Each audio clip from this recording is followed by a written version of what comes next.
And let's see. Oh, there we go. All right, There we great. go. Hey, so hi, we're live here with Sammy. So first off, Sammy, you've been following me for like a long while, and you hit me up in the DMs. I Slid don't into know. DMs. Yeah. You slid into the DMs hard, and you were like, "Screenshot." By the way, I don't know. You can tell the numbers. I don't want to expose any information too much. But let's just say there was a capital M somewhere in a screenshot before it was like not even six figures. And you're like, bro, I've just been following you on Instagram and like, holy shit. So some context. Why don't you tell people sort of like where this all started from? Because I don't even all know. I was just like, yeah, dude, let's go have a conversation. This is awesome. All right. So I'd kind of been in marketing for about 5 years, and I'd worked at a local radio station, and I worked at a like local streaming service and stuff like that. And then I got alopecia and ended up like just really depressed. Didn't leave my house for 6 months. But in that 6 months, I just sat in watching YouTube videos, learning how to run Facebook ads, like the old like drop shipping videos and stuff like that. Sure. And just for 6 months, just going through that. And then I'd kind of begged one of my friends who owns like a shoe company to let me just run ads for him for like $15 a day, charged him like next to nothing. Just wanted the experience, and then they introduced me to someone else, and then I started working with them, and then I was like, I love this, like I really want to like just do this full time. So then I started Uber driving to kind of, I started to like earn money. So I started Uber driving, and then met like another client in my Uber, and then like the pandemic hit, and the business just kind of started like booming from there. And now I'm here. Like it's so bizarre that like I love that you said like I just want to get good at this, so I bothered a friend like, can you give me like, can I overwork and undercharge just to get good at this thing? Yeah. And then you drove for Uber. By the way, in between gigs, I drove for Lyft, like in between gigs just to keep things going. I was like, fuck it. What am I gonna do? Sit around in the house? Like, no, screw that. And like it's a beautiful thing, and you're building a bit of an empire here, man. I mean, I love it. It's funny, like the company is now like really big, and they moved on like to like a full service kind of agency and all this kind of stuff. But they're still on my website, and every time people land on my site, they're like, "Oh, I love these guys. Like I have their products." And like so charging them next to nothing and earning next to nothing at the beginning has been priceless in the long term. Like I like to say I saw the bigger picture. I didn't. I just winged it and hoped for the best that it worked out. And like they put me in touch with someone else, and it just kind of rolled on from there. I sort of struggled to grasp like how it kind of ended up here with me spending so much money and working with like such big brands, from just sitting indoors watching YouTube videos. But like that's where I am. So. Well, I love it, man. I think there's an inherent like entrepreneurialism to figuring this stuff out. And I think for what it's worth, the people that are really good at this job, and we'll get into maybe a bit more of that in a second, and the people that struggle or that are just good enough, like if you come at running ads and doing this stuff, not just as a marketer trying to figure out an audience, but like as an entrepreneur trying to run a business, whether it's your business or not. Like I'll be talking to clients and students and be like, yeah, dude, well, we're going to get this happens. Like, I'm not doing it. Like, it's your business. I'm just on the thing. But like, these are my numbers. This is my data. Like, I'm going to make this money. Like that ownership just feels so good. Yeah. So tell me about like what you were doing. Like, so for those that don't know, like I saw you follow me and you just started liking a bunch of stuff and watching things. And like, I noticed, cause like, I'm legitimately the other person on the other end of this phone. You know what I mean? Like I'm a real person. And I also have no life. So just sit inside all day, play rock and roll and make, try to, help people out. And then all of a sudden I get this like, Yeah, and then our plants, right? You were talking about that. Yeah. And then all of a sudden it's like, so dude, in 2020 I was here, and then insert screenshot of 2021, and I was just like, right on, man. So I mean, I don't know how much you want to get into depth with that, but I would love for you to, like, if you don't mind sharing a little bit of it. Like, I think it's so inspiring and awesome. Yeah, I mean,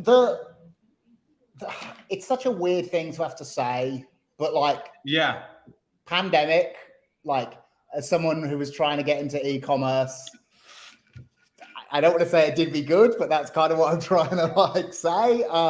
So because I was Uber driving, and I think what I'd realized was like all the time I should have been, out there searching for new clients. I was just making guaranteed money just driving around. So then as soon as COVID hit, and I had to stop like Uber driving because there was just no one going outside, it kind of gave me all this free time to just, work on like my business and like skills and all that kind of stuff.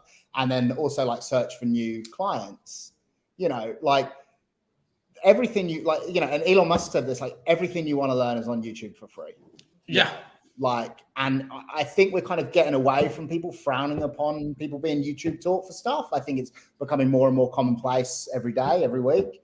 But yeah, and I just kind of had so much time to sort of like, sit in and learn and all that kind of stuff. And by then, like business was already doing pretty well, just because I'd kind of worked up and met people and all this kind of stuff.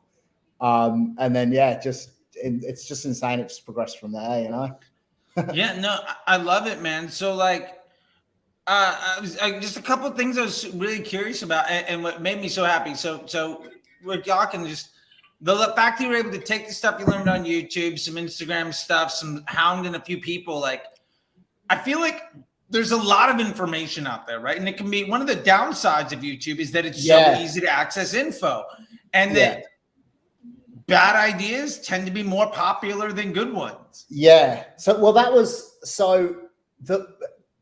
when I was saying, like, originally when I was just, like super depressed and just sitting inside for 6 months, I had nothing else to do but just rile through as much content as I could.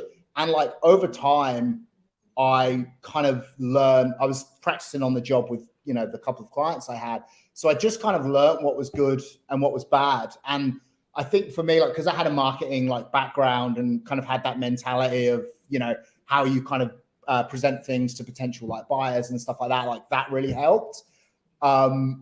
But yeah, it just kind of took a little while to get through so much content. And it's actually a thing like a lot of my friends say to me, like, I just don't know what's right and what's wrong. Like, I don't know where to kind of start. And now, like, now I kind of say just find like one great person with loads of content that you can just follow instead of, going to, 500 different people, and build up at least some basic idea and then start kind of getting ideas from other places, which is even kind of what I do now. Listen to all of your stuff. And then every time I listen to something else, I'm like walking my dog down the road. I'm like, that's wrong. That's not how you do it. It's like people like walking past me like, what's this guy? I love that, man. I love that. Like, so I'm super curious just because I'm, out of all the things,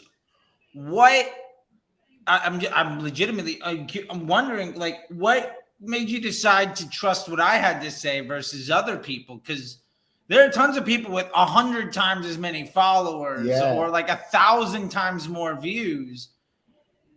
So I'm just curious, like, because I mean, we know the quality of the information, but there's a big thing, So, okay. So I kind of thought this was going to be like a question on this. Sure. But, yeah, I'm curious, man. I want to know how I help make you like to get to $1 million screenshot. I want to know how I help make that happen, man. So, that's amazing. What for all of the other gurus and stuff like that, they are finding success, right? And they are doing, a good job in theory. They've got good brands and good content. What I got from you was like a fundamental like insight to how the platform actually works, to be able to, look into the future, start looking at like estimated action rates and attribution models. No one else really talks about that. I think a lot of other people's content is just like, this is the ad, this is the audience, just put it up and kind of hope for the best. But with what you go in such a deep dive to how this algorithm that we kind of all earn a living from works. And for me, I didn't really feel like anyone else was doing that, So yeah, that's kind of what worked for me. I love that, man. Yeah. And that's one thing I got to say, like, that I've also noticed is there's a lot of people effectively reciting Facebook Blueprint. And I can tell you how many people I get every day that took X course or paid for X Slack channel. They're dropping a couple $100 every few weeks on Gumroad, and they're just pissed off. They see the same damn thing every single time. And I tell them, like, fundamental change is only going to happen if you fundamentally change what you're doing, right? Yeah. And if you're seeing the same bad advice from the same groups of people over and over and over again, maybe the investment that you need to make in yourself is taking a risk of getting above and beyond that same level of noise. Like, you have to do something fundamentally different.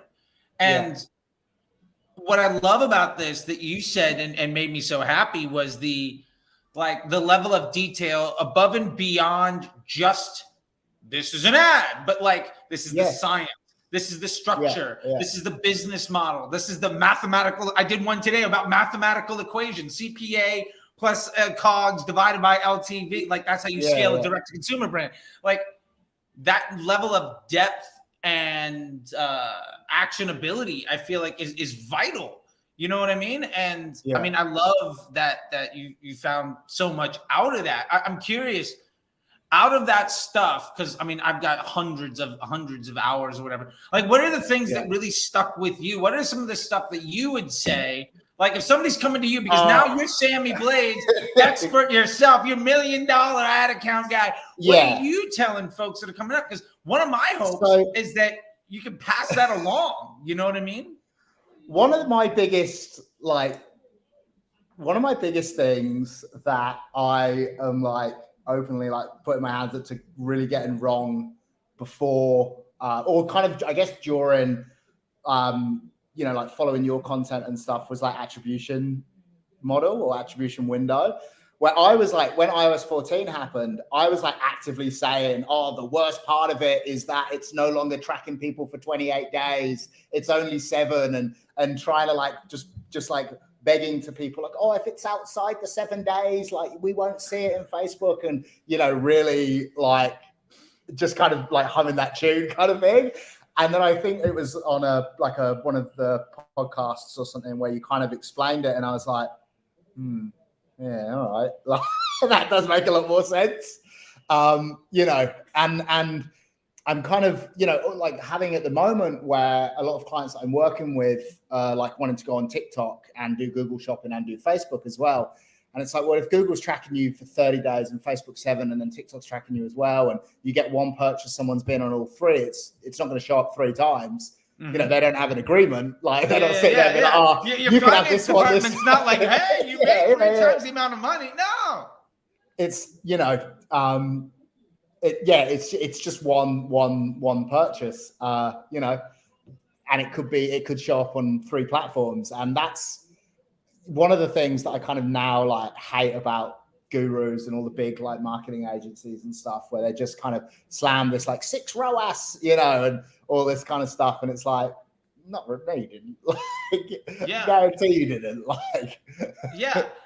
And the other thing about that 6 ROAS number or whatever, like I see this ad from one that's like 6 ROAS X all the time, or somebody else that's 8. We'll leave them to be. Is that good? That's my question. Because here's the thing.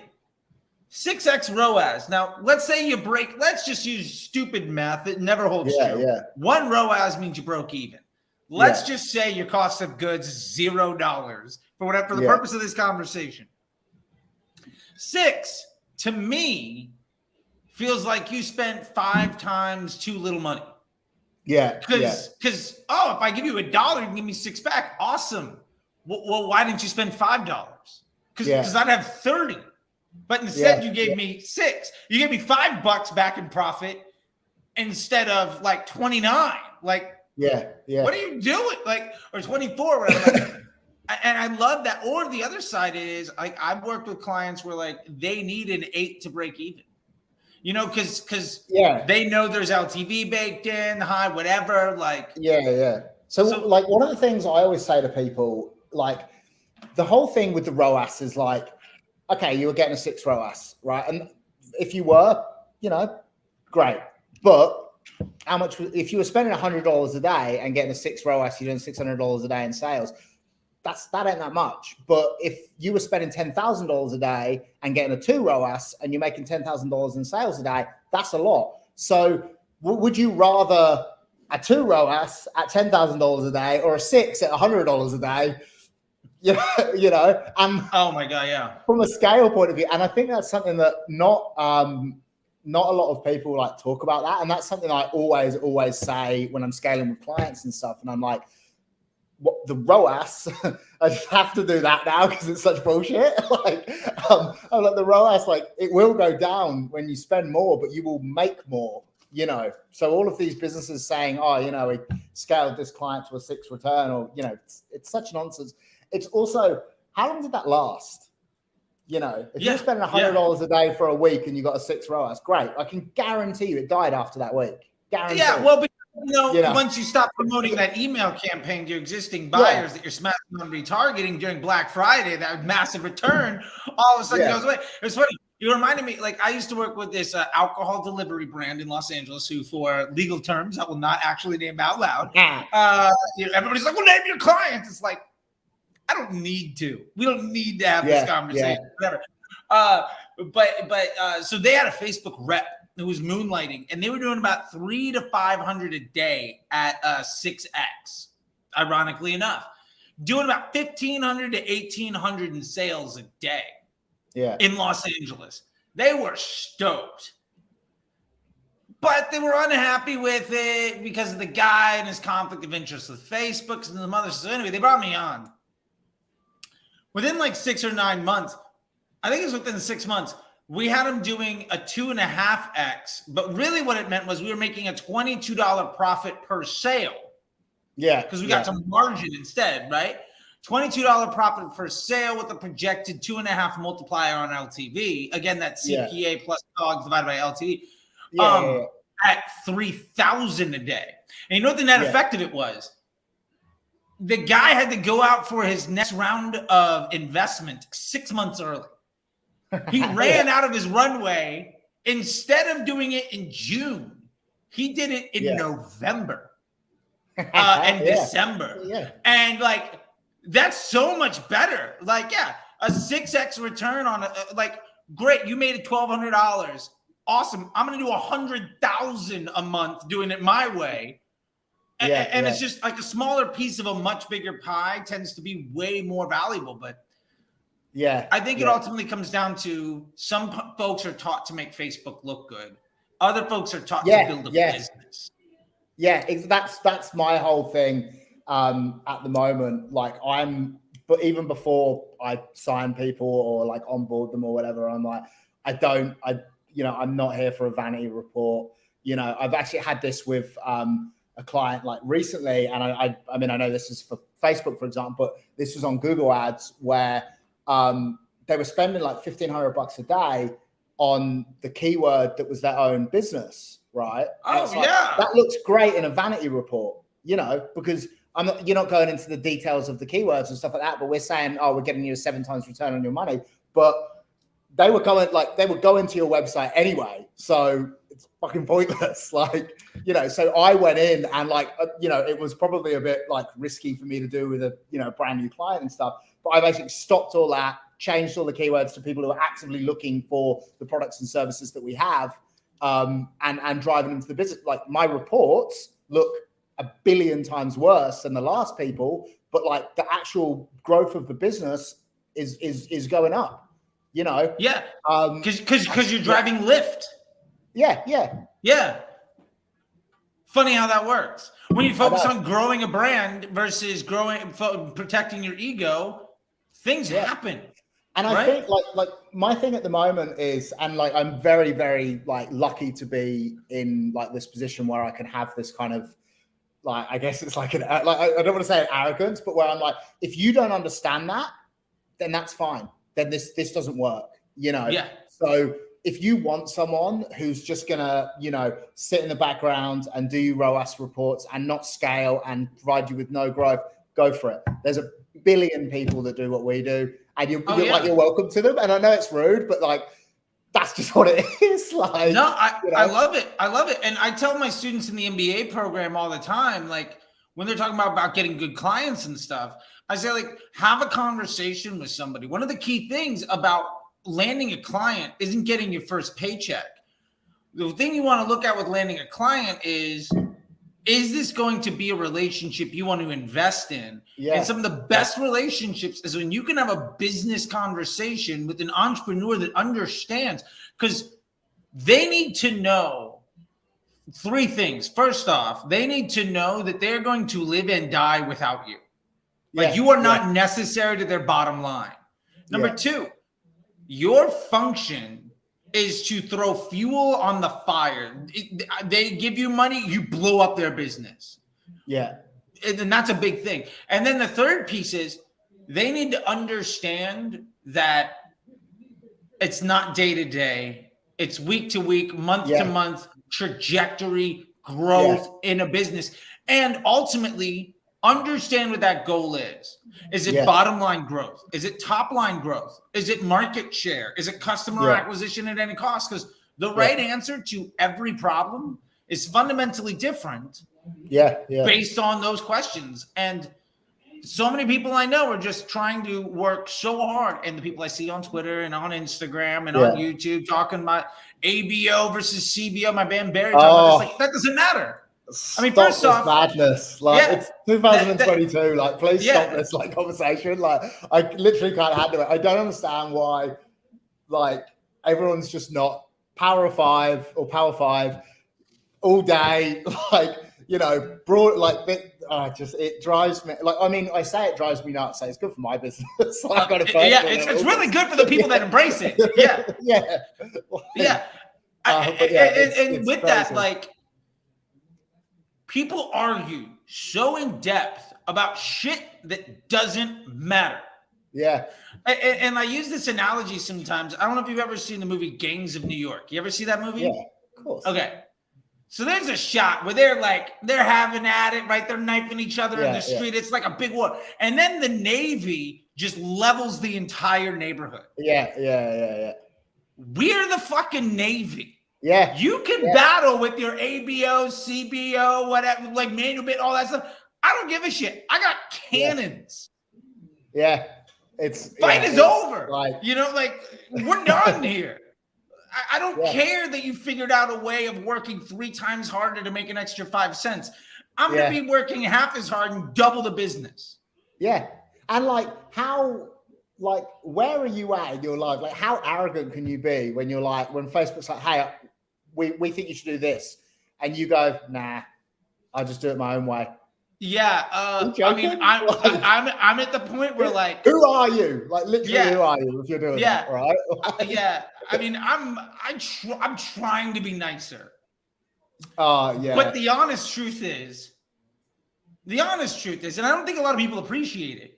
And fair enough, like, they might not know, but I did the launch, for instance, of lead gen. Yeah. I did the launch of dynamic product ads. Yeah. I did the case study with Facebook for the development of creative testing in CBO and the proof of advanced matching. Yeah. So when somebody comes to me and is like, well, if Facebook says we should probably do this for creative testing with CBO, I'm like, yeah. Or when somebody says, you know what, I think interest groups the way to go versus like lookalikes abroad, I'm like, so many people today are quoting the work based off of millions of dollars Facebook gave me back in 2017. Yeah. And it used to bother the hell out of me. And now I'm just like, you know what? If these folks that just recite that information have finally leveled up to 40 years ago, that means other folks that don't know anything are at least getting better advice. And that's a good thing. You know, like I used to feel so just angry, but I'm trying to get better at that. And to be fair, like somebody who like, I have a history with like, there's been a fair amount of people that have gone from blocking me to like following me and ask to speak on their stages because they've they've rounded back to cool again. And I've also been less of an asshole to people because I used to be, I used to be too arrogant. I 100% own that shit. No, that was one of the things I liked. When you could just, I mean, like, I love the, like, sorry, like picture of Oasis on my wall. Like, obviously love the arrogance and like all that kind of stuff. I feel like Mac's pretty damn arrogant too. Don't sell him short. Yeah, I mean, but that was one of the things for you where I just liked where like just calling out all this bullshit. I don't know. I don't really use Twitter that much, but I follow you because I just love you in the comments, just like railing people. Yeah, and you know what? We all have to find the people that work. And something that you said early on that I think really speaks to this is find one person, find a source. Yeah. Dig into that source. It doesn't have to be me. It could be you. Yeah. It could be anybody. It could be any man or woman under the sun. As long as I think the number one strategy is picking a lane and sticking to it. I've seen people do things poorly, but they commit. They're going to do a lot better than somebody that poorly executes a ton of pretty good ideas. So, and for me, like I'm just myself all the time. I don't really have like, this is just literally who I am all of the time. I'm trying to be less abrasive, but like still, like if you're lying to people, if you're bullshitting people and it costs people access to their dreams and changing their life, I will confront you in the open on that. Because you, for instance, were driving a car, things happened, you got the ability to change your life, fundamentally lifestyle upgrade for life, family, like different world. But if somebody else was louder or I didn't openly confront people and call that stuff out, you might have been in a place where it took you another 3 months, another 6 months to get there. And you might've missed the boat on how much you could afford to really risk. And I see so many people every day. I can't tell you how many DMs I get. Literally, like my assistant will like tell me, just like he sends me screenshots like, bro, you got 100 DMs. Like, what the fuck are you doing? And I'm like, dude, I'm having coffee. Like, leave me alone. And like, but every day it's people that the opportunity cost of listening to others, because nobody said these people don't know what they're doing. Has cost them their ability to achieve their dreams, and they waste their life savings chasing something that was bad advice 4 years ago. And I think like one of the big problems is that like people also like from a Facebook point of view, like people underestimate how hard the platform works for you. So even with bad advice, you can still see some level of success, right? It's just not scalable and it's not long term. So what I see happen is like people kind of get wrapped up in these like gurus that don't have a fucking clue what they're talking about. They see some success short term and think, oh, these guys know what they're doing. In a few months' time, when they're spending, when they're putting their life savings in, it just crashes, and they actually just don't know what to do from there. Like there's no, like almost like no scale in it. And I've kind of spoken to so many business owners recently that are like, oh, I was with XYZ agency. They were great until we got up to, spending more money. And then it just, went flat, and they, were doing this test and doing this test and doing this audience and this bullshit. And it's like, they never knew what they were doing in the first place. Facebook just was doing what it does. It went for the lowest hanging fruit first, got you some results. And now you're here, It's kind of had, speaking, and it's upsetting, and it's also kind of the reason why, or part of the reason why I just do this, and I don't like run an e-commerce business or anything like that. I just like helping people.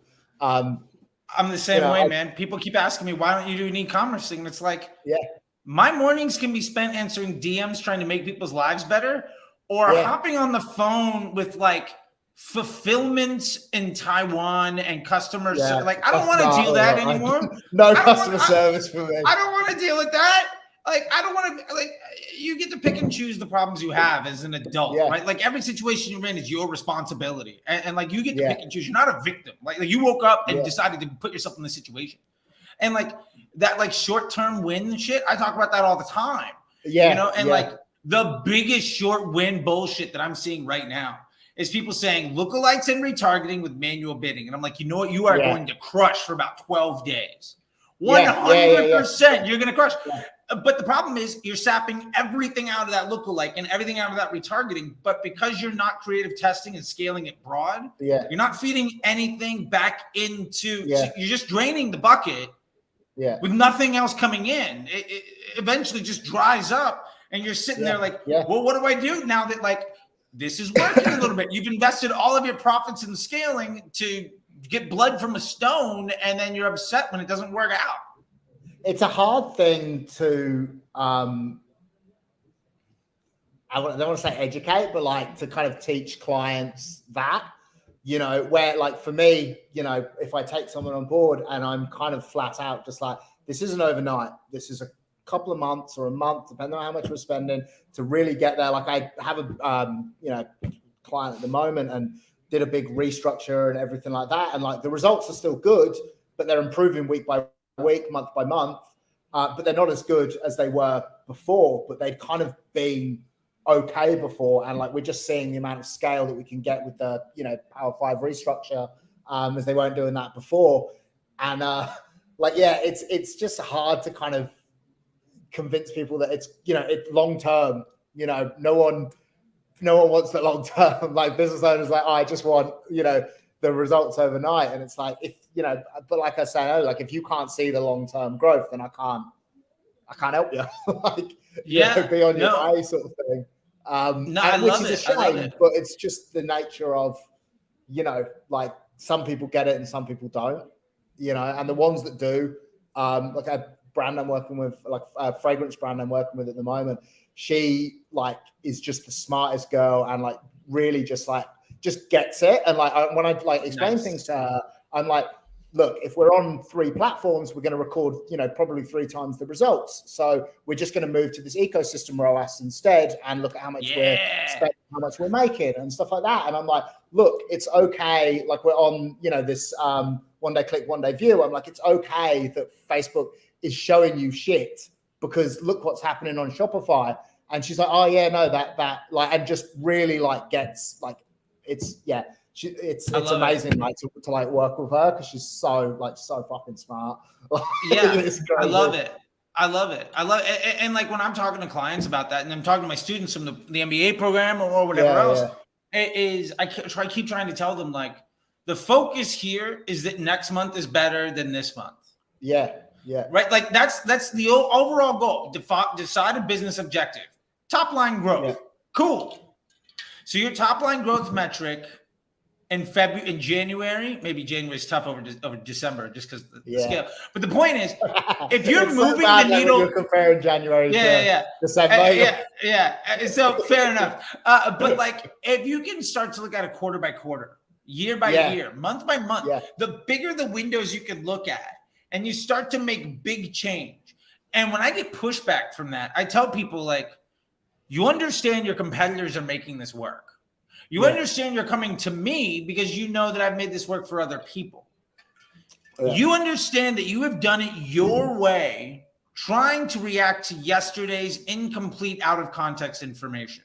If you're willing to invest in the future, because you would never run any other facet of your business, you would never make any other business decision in the real world ever based on that situation. Like, you would never fire a salesperson from a car dealership because they sold 0 cars yesterday.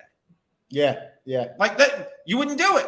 Like you wouldn't hire and fire employees after a couple of days or maybe a week because they couldn't produce. It's like an ad or an ad set being an employee of your business. Like they need to be trained. They need to learn.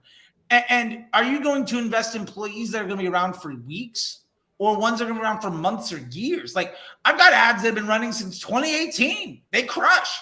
Or like ad sets. Like I got campaigns, like I have a control campaign for one, and it's literally broad, a performance-based lookalike and a broad retargeting audience I set that up in 2019. It's got automated rules on the budget, and we spend an hour or two a week on Facebook testing new stuff to try to replace the worst ad with something new that might be better. And that business has, in polite terms, gone from a mid-7 to a mid-8. Sold. They got bought out by a public company last year. And it's all on the back of Facebook has blown that company up. But it's because we've let Facebook do its job and stayed out of the way and invested in the quality and made a priority to improve the quality of our assets that we are investing into. Instead of chasing short wins, that we are moving mountains instead of trying to fix every little pebble, worry about all these little problems. You don't need an A+. All I need is better than last week. The concept of 1% better every day is 1,000 times better in 2-3 years. That's all you need. I think the other thing is what a lot of people kind of disregard or don't understand is the reality that when you're building a business, Facebook is such a small part of it. No matter how much money you're spending, did you say that? Can I hire this guy? Yeah. Well, I'll put you in touch, William. Let's make it happen. $1 million a month. But it's such a Facebook. It's such a small part of the marketing mix or the process or whatever. If I actually had this with a client quite recently where I was running ads for them, and for example, the bounce rate on their website was 96%, and it's that it's not the ads' fault, bro. It's the website, and then beyond the website, how's your checkout funnel, and then are you, what are you doing in terms of email? How's the the UX of your website? You're just in this age of Facebook is just so content orientated. The VP of Instagram came out a couple of months ago and was we're not really an image sharing platform anymore. We're a video sharing platform. So it's all just content based.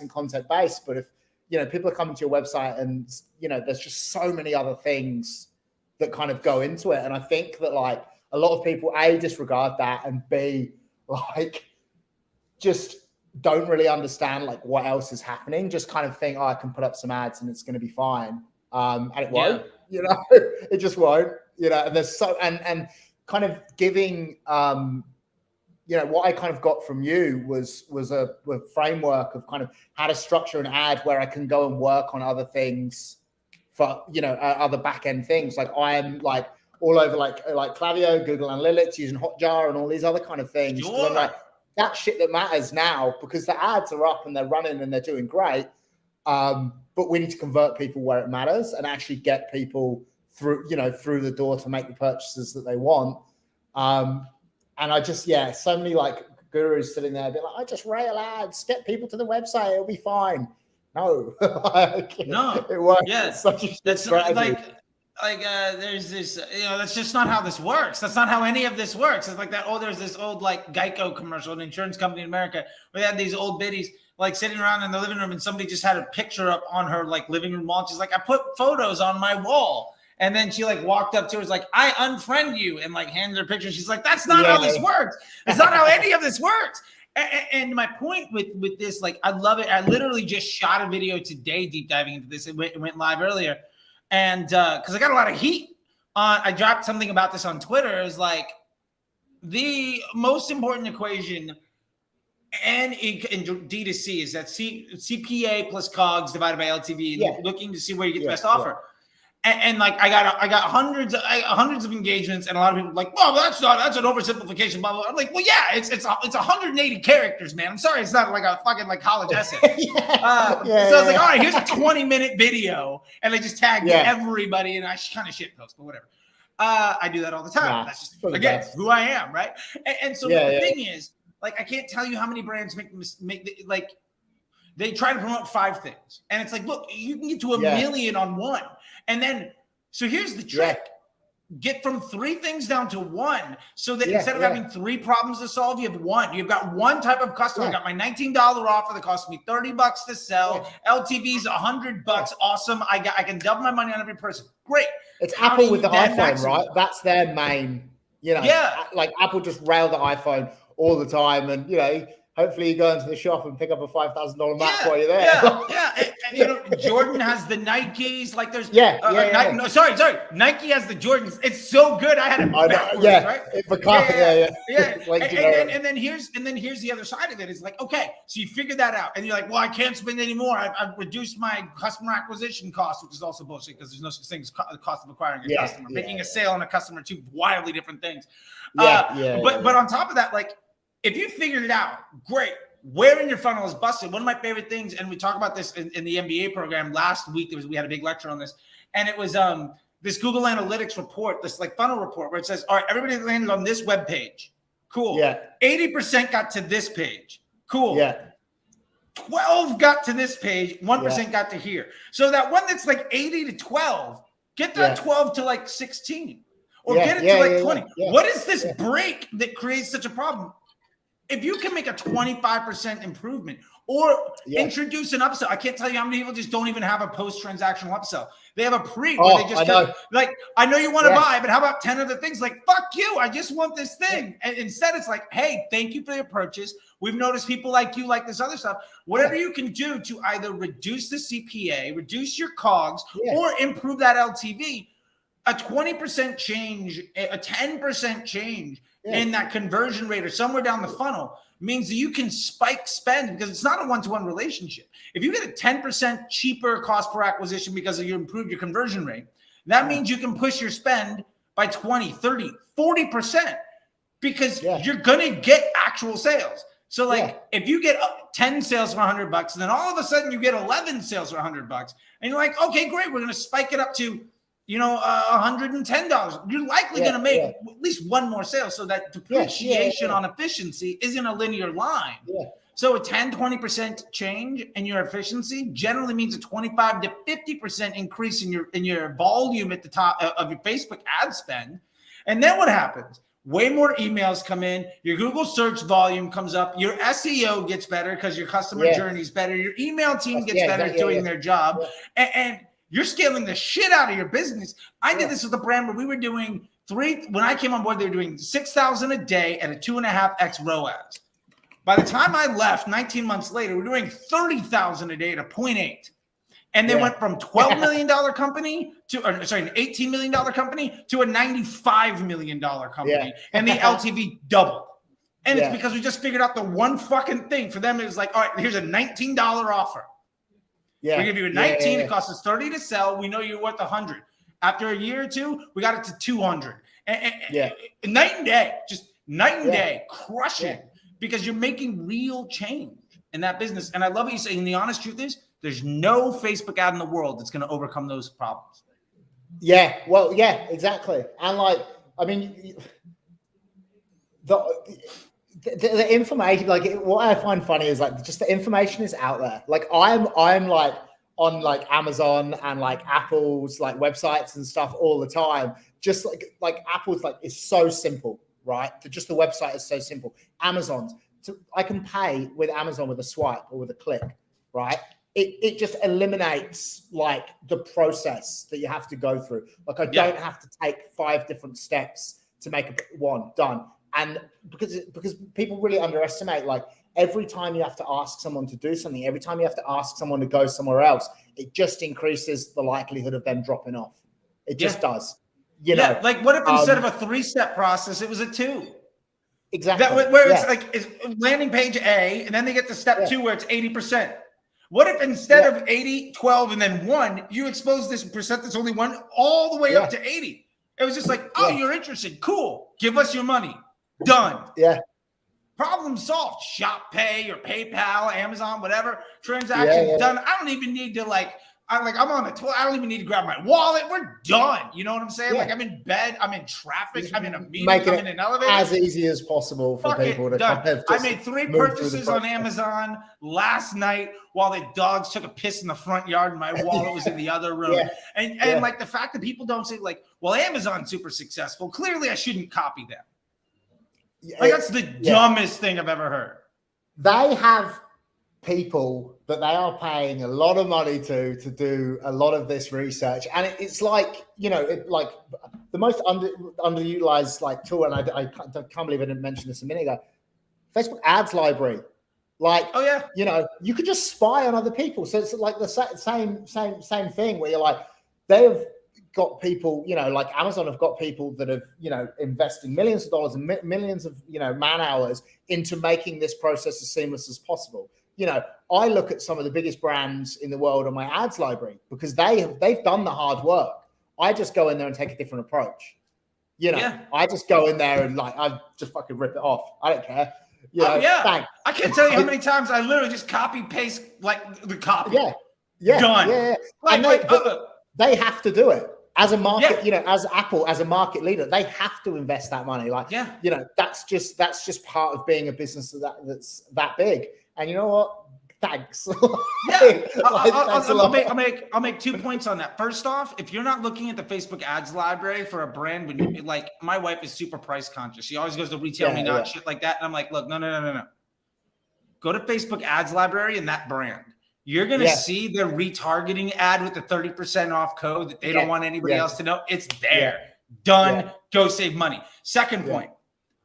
McDonald's is the only fast food chain in the world that researches locations. Every other fast food joint puts themselves across the street from McDonald's. McDonald's has that innate call. But they have to as the market leader, you know. They have to. They have to do They it, have to. You know. Yeah. And I learned that quote from, I was working at a meal replacement shake company, not a weight loss brand. No, not at all. No. Completely compliant. I promise. Our supplements are for beauty and health. And he was a customer UX designer for Amazon, like vice president. And we stole him away from it because his wife was going to med school and he had to move across the country and needed to get, right? Just like one of those, So we got a VP of UX design from Amazon. And he came into me and told me that. And I was just like, we can do that? And he's like, why not? And I was just like, cool. I'm going to do that for everything. See you guys later. My job is done. And night and day difference performance. I accidentally started 2 ad agencies sitting at the desk of that company because I had so little to do being the Facebook marketing guy. It was a beautiful thing. I think as you know, when you're like, you know, part of the bigger like pie or the, you know, the market leaders and stuff like that, that's just stuff, you know, that's just kind of part of, you know, what you have to do. You know, and I do think that like it's also kind of the same for ads as well, you know, where they have to say for example, like I have a client that's quite a niche product, and a lot of our content that we've used is just like, this is the product, like, you know, whatever. And like my whole thing for them is like, you're going to run out of people that are going to buy that product unless you invest money in educating more people on how that product is going to help you, because you have to build your own audience. Like you have to like educate people to build out like a bigger target of people to reach, you know. And you know, kind of what we're saying is like, just as a market leader or one of the bigger players in the game, that's an onus that just falls on you for being where you are, and you have to do that. And everyone else is going to rip you off, but just that's the game you're in. And if you don't like it, don't play. Yeah, you know? And to the other side of that, the people that don't do that are the market leaders die. Oh, exactly. They die quick. Exactly. Yeah. It's like, and that's just one of the things. And I tell so many people, just like, that is the nature of it, right? Like, if you're trying to run a subscription like underwear brand, awesome. Go to MeUndies, rip off everything. Right? Or like if you want to make a women's brand for clothing, go to anything from Textile. Like one of my old bosses was the VP of marketing at Textile. He's the CMO. And he taught me everything about their onboarding experience. And like, he's just like, rip them off. Like, he was like, he said they literally had $100,000 a month to test just the length of the onboarding for FabFitFun. Like that's the scale that they're working at. And if they make it work, just copy it. And one of the biggest lessons I got from them, complete side note, longer onboarding for a subscription brand, not a bad idea. What they found was when their onboarding was less than 2 minutes, that person had a net value. That was their standard thing. When they made it 8.5 minutes, their LTV rose 4x commitment, because you get so emotionally bought in. And honestly, he's like, we had 3 landing pages you would have landed on no matter what. But we and like the funniest thing was he said, we had a video that played that looked like it was doing math. And it was literally just a video, and we played with the time stretch on the progress bar. They literally just went into iMovie and like shrunk it, like hit the turtle and the bunny. And like, cool, bunny at 2.5, that's bad. Turtle at 2.5, we tripled our money. Cool, turtle at 2.5 on everything. And it was literally some asshole with iMovie sitting down there creating the onboarding experience. It's like you paid somebody $15 an hour to triple your LTV. Like, that's the kind of stuff that to me, just like I get so excited about. I just love that stuff. I love, like, I kind of think that's going to go into something else, but I love where it's at now, just in terms of like paying, you know, being able to pay people kind of smaller amounts and people doing things themselves and stuff. Content wise, right? All the best content that is like scaling at the moment is UGC filmed on an iPhone by someone in their living room. And what's really funny for me is some of the bigger brands have really, really fucking struggled to accept this reality, you know? And I've been kind of like, I work with a content creation agency over here who are amazing. Like they have like a team of content creators. They go out with products and all this kind of stuff. But what we've seen, like I've been working with them for ages. They've been running for a few years now. Like I think they're easily the best in the country, like fantastic. But what we're seeing even over the last couple of months is like big brands being like, oh shit, that UGC thing. We should give that a go. That thing they were talking about in 2017. We should But give it a shot. But they're so like, you know, they just don't understand that you just don't need the studio and the lights and all this kind of stuff, you know, and you just need someone with an iPhone to like, you know, shoot someone like legitimately. And they're so behind. Sorry, my like dogs jumped up, wants to see what's going on. And they're so behind with it, you know. Oh yeah. But it's just so interesting to see, you know, like, and it's going into the point of like how much you can actually just get done with, you know, looking at what other people are doing, things you can do on your phone, things you can learn on YouTube, you know, and like it's blows my mind, like the world we're living in, you know. I love it, man. I love it. And I think that is that's a great place to, you know, we're coming up on an hour, so I don't want to dive into like 50 other things because I feel we easily could. But we'll try to keep it to some manageability. I appreciate that. Maybe we should have you on DDC Coffee Shop soon. I think that'd be rad. I'd love to have you on there. Wicked. Would love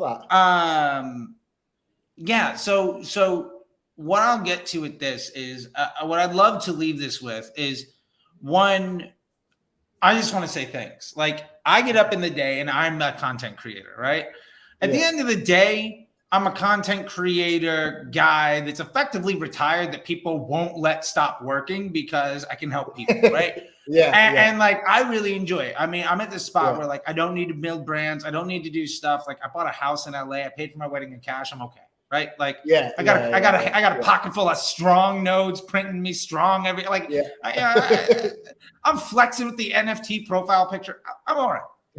My point of it is that, and I want to say this, I really appreciate people like you taking some of that stuff in. And like when my DM blows up with like screenshots of 7-figure accounts and just like, can I just say thank you for doing this thing? Because like I made absolute use of it. I just want to say it makes me feel so good because that's my why.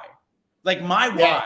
I get up in the morning and do this stuff because I'm compelled to help people see more success and less stress and to just achieve the independence and the happiness and the joy that is so readily apparent on your face, from an Uber driver to this type of screenshots you sent me on the back of YouTube, Instagram, a little bit of Twitter, and some gumption.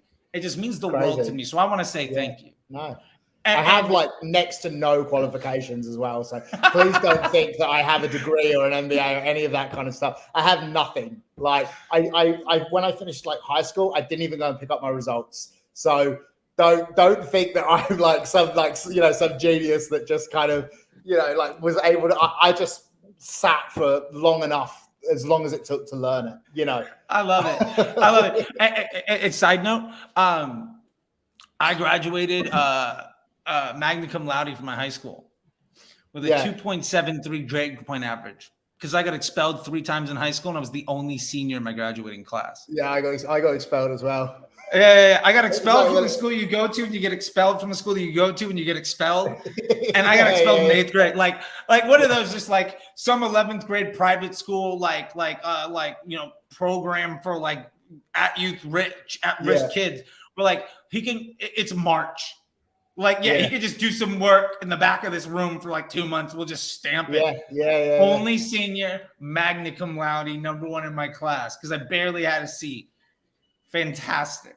Now, since then, I do have a couple degrees. I do have an MBA. I've established since then. So for what it's worth, the teacher does know some things. I have a little bit of stuff, right? Like for what it's worth. But you sound like you've got enough for the both of us. So, yeah, and that's the thing. You only need to, all it matters is the source, right? If you trust the source and you commit, you're going to see success. And with that, I want to help other people see success. And, maybe it's the William Browns of the world. I'm going to put this back on the screen for a second. Maybe it's this guy of the world. But let me end this by leaving you the floor to just, if anybody wants to get in touch with you, if anybody's interested in doing something, if you're even willing to talk to somebody, let me leave you the floor to say whatever it is that you want to say, and let you have the last word here, because you made me feel great. And the least I can do is shut up for a moment and let you say whatever it is you want. Yeah. Okay. Well, if you can get me, my business is called Zevon Digital. You can get me at sammy@zevondigital.com. Especially if you're in Sydney, Australia, or in Australia, that would be great. The other thing is, I guess, be obsessed with it. Whatever it is, just be obsessed, or find something else until you find something you're obsessed with. I only got here for months of just sitting, watching YouTube. And the girl I was living with at the time literally told me I was wasting my fucking life by sitting and watching YouTube all day. Now I'm in the top 1%, and I fucking have no idea where she is, but fuck her, right? So, be obsessed with it. Keep going, it's out there. Everything you want to learn is out there for free. Go find it. I love it, man. Well, again, thank you so much. I guess it's almost bright and early for you at this point. What time is it? It's 12:30. So get yourself a sandwich, There you go. Have yourself a Sammy. Maybe a little, I really appreciate it, man. There you go. Take the dog for a walk. Enjoy some life. I'm gonna DM you about getting you on D2C Coffee Shop. I think it'd be great. Yeah, wicked. And just, hey man, your DM to me made me smile, and I just wanted to say thank you one last time. No, I think that's actually something else I want to finish on. Just ask, right? I got my first client because I fucking asked, right? The content creation agency that I work with at the moment, I just asked them if they wanted to work. I came on here because I sent you a DM, and you just said, you were like, oh, that's great so much. And I was like, will you have me on your show? I asked, right? I just asked. So just ask, just ask. People are going to say no. When I was starting my business, I probably was sending 200 emails a week asking people to hire me. Now they're coming to me and I have to turn people away. So just ask. There you go, man. There you go. No worries. Well, Have a great day. I think you're living in the future, so it's Tuesday afternoon for you. Yeah. I will talk to you later, my man. I really appreciate it. Thank you so much. Thanks a lot, Charlie. See you, mate. Thank you. Bye. Bye.